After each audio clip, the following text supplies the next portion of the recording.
Catur Jokowi bikin kubu Ganjar dan relawan Jokowi. Anies terpojok di ketiak Israel. Ditulis oleh Manuel dari laman siwar.com. Dan dalam urusan Piala Dunia U20 ini, kita sependapat dengan Duta Besar Palestina untuk Indonesia bahwa FIFA memiliki aturan yang harus ditaati anggotanya.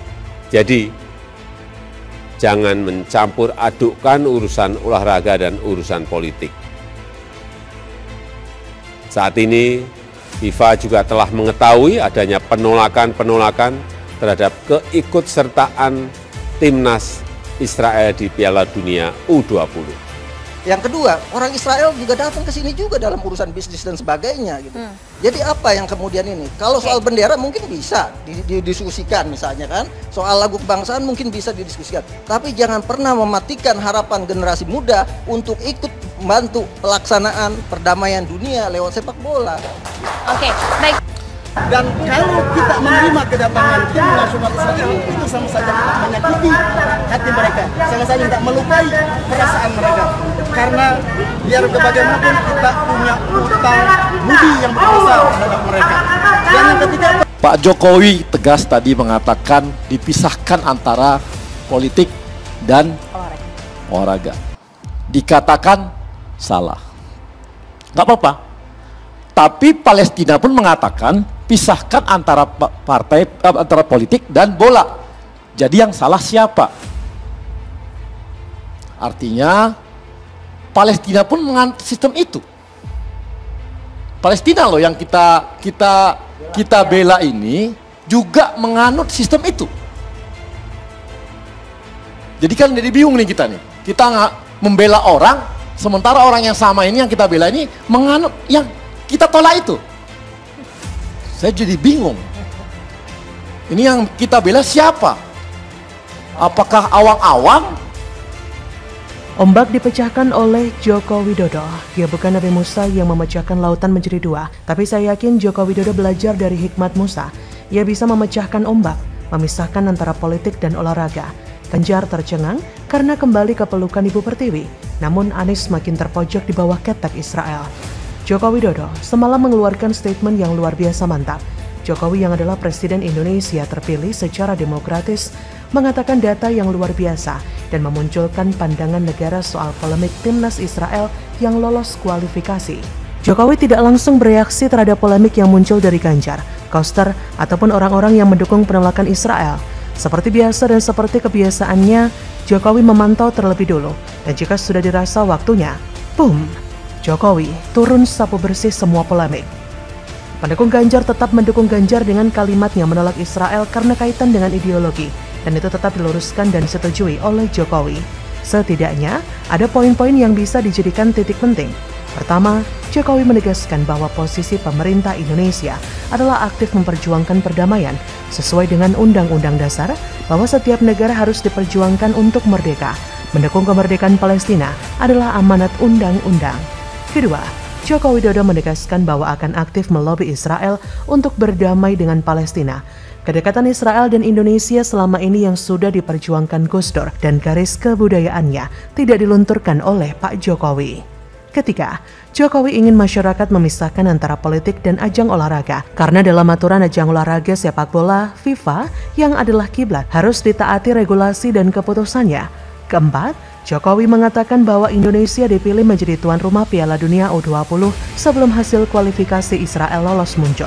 Indonesia tetap berkomitmen untuk melakukan dan melaksanakan ajang sepak bola Piala Dunia U20 dengan komitmen tinggi.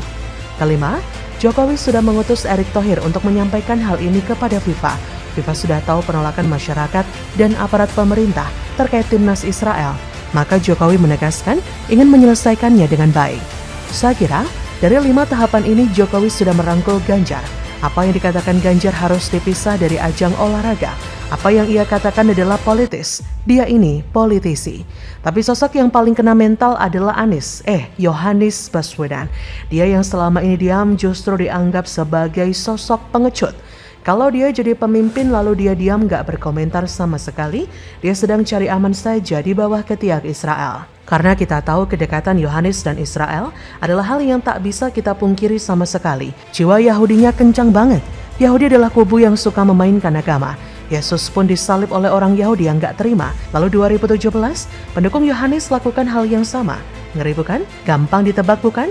Bagaimana masa depan Indonesia kalau dia menang? Suram. JK pun bereaksi keras soal ini. Ia mendukung Israel.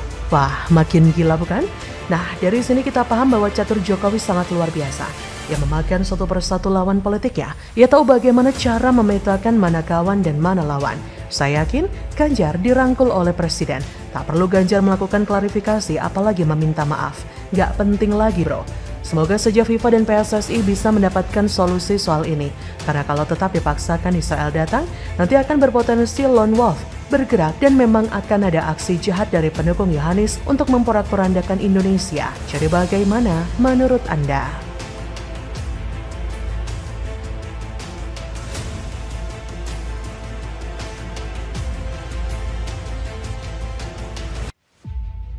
Merinding, tak peduli jabatan, geger soal penolakan Israel, Gibran nekat lakukan ini.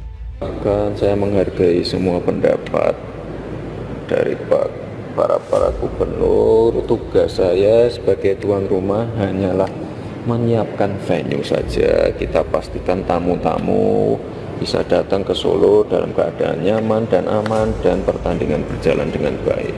Ya, urusan Israel saya kembalikan lagi ke para pimpinan ya. Ini merupakan jawaban yang cerdas sekali loh dari pemimpin dari wali kota yaitu Gibran. Dan kalau kita menerima kedatangan tim nasional Israel itu sama saja menyakiti hati mereka, sama saja tidak melukai perasaan mereka. Karena biar bagaimanapun kita punya utang budi yang besar terhadap mereka. Dan yang ketiga Lebih wah daripada ASEAN Games. Piala Dunia. Berarti lebih ya, lebih extraordinary lagi. Dijamin lebih meriah. Ada sempat ketemu sama Pak Wesot apa ya pembicaraan? Berapa orang? Nggak ada info. Israel berhasil membuat satu negara ini pontang-panting. Bukan salah Israel sih ketika timnasnya berhasil lolos sebagai peserta Piala Dunia U20.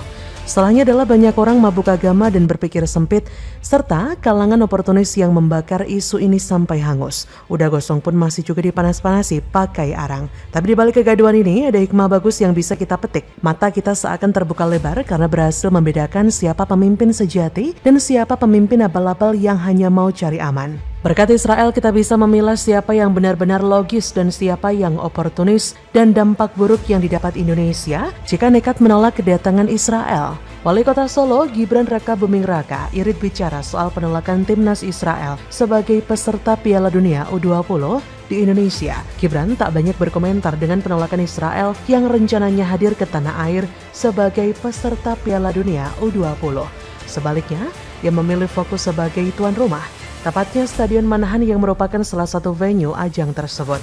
Stadion Manahan bahkan ditunjuk sebagai tempat penutupan atau closing ceremony Piala Dunia U20 2023. Kata Gibran, tugas saya menyiapkan venue, memastikan para peserta, para atlet nanti bertanding di kota Solo bisa dengan aman nyaman ya.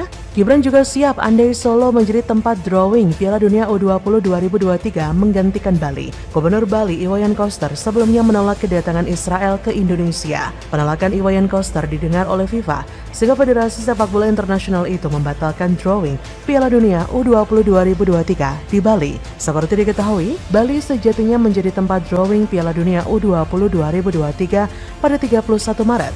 Meski Gibran sudah mengatakan siap, dia masih menunggu keputusan dari FIFA ataupun PSSI. Ia berkata, belum ada instruksi lagi ya, ditunggu saja berita resmi dari FIFA dan PSSI. Yang saya tahu kan pembatalan drawing. Inilah kerennya Gibran Raka Buming Raka yang tidak terjebak dalam narasi menolak Israel dan menerima Israel. Padahal sudah ada peraturan dari FIFA, jauhkanlah sepak bola dari politik. Ini orang pintar meski masih muda, pandai baca situasi, alih-alih masuk ke dalam konflik, tapi masuk ke jalan tengah. Kalian pasti sudah tahu ya, ada beberapa politikus atau kelompok ormas hingga kepala daerah yang penakut dan cari aman, seolah takut kehilangan jabatan dan suara. Apakah itu semua demi mempertimbangkan posisi politik di 2024? Banyak elit di negara ini yang kelihatannya nggak beres dalam menyikapi sebuah isu yang seharusnya dipisahkan. Tapi diaduk-aduk dan digoreng terus supaya dianggap hebat dan dipuja. Setidaknya, contohnya Gibran, ia cukup diam, tak perlu mengomentari soal penolakan timnas Israel. Ia menyatakan menghargai semua pendapat dari para gubernur. Ini masih bulan Maret, masih ada sekitar 2 bulan lagi sebelum dimulainya pertandingan. Saya prediksi eskalasi akan meningkat, suhu politik akan memanas, Israel akan jadi primadona dalam skala besar. Mungkin gelombang penolakan akan masih menjadi-jadi. Aksi penolakan bakal lebih sering digelar. Job demo laris manis, pedagang nasi bungkus kebanjiran order. Masukkan nasi bungkus kenyang dan perut membujit. Tapi itu bagus karena akan ketahuan mana pemimpin yang benar-benar pemimpin dan mana pemimpin yang casingnya aja pemimpin tapi isinya mengecewakan. Beberapa sudah kelihatan yang cuma cari muka dan casingnya abal-abal. Bagaimana menurut Anda?